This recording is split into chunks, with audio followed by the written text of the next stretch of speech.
పార్లమెంటులో BJP MP Tejaswi సూర్య తెలంగాణను పాకిస్తాన్తో పోల్చడం ఏంటని ప్రశ్నించారు.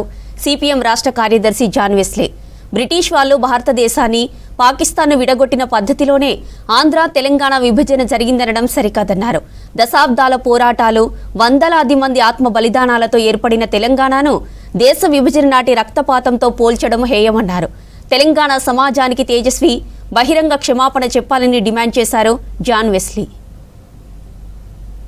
పార్లమెంట్ సమావేశాల్లో మహిళా రిజర్వేషన్ బిల్లు, డీలిమిటేషన్కి సంబంధించిన అంశాల మీద చర్చ జరుగుతున్న సందర్భంగా బీజేపీకి సంబంధించినటువంటి ఎంపీ తేజస్వి సూర్య బ్రిటిష్ వాళ్ళు పాకిస్తాను, ఇండియాను విడగొట్టినటువంటి పద్ధతుల్లో ఆంధ్ర తెలంగాణను విడగొట్టారని, అంతకంటే దారుణంగా విడగొట్టారని చెప్పి అసందర్భంగా వ్యాఖ్యానాలు చేశాడు.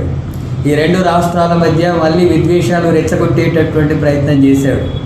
అట్లాగే డీలిమిటేషన్కు సంబంధించినటువంటి అంశాల మీద చర్చలు పక్కదారి పట్టించేటటువంటి వైఖరిలో మాట్లాడడం జరిగింది.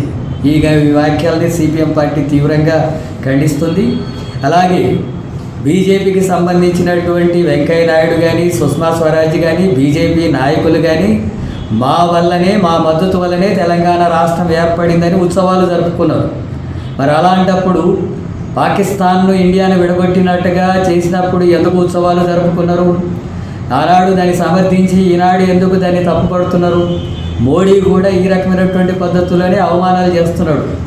ఏ సందర్భం దొరికినా విద్వేషాలు రెచ్చగొట్టడం, రెండు నాల్కల ధోనితో వ్యవహరించడం, ఆ రకమైనటువంటి పద్ధతుల్లో మాట్లాడి ప్రజల్ని పక్కదారి పట్టించేటటువంటి వైఖరి బీజేపీ కొనసాగిస్తుంది. తెలంగాణ రాష్ట్ర బీజేపీ వాళ్ళు కూడా స్పష్టంగా స్పందించాల్సిన అవసరం ఉంది.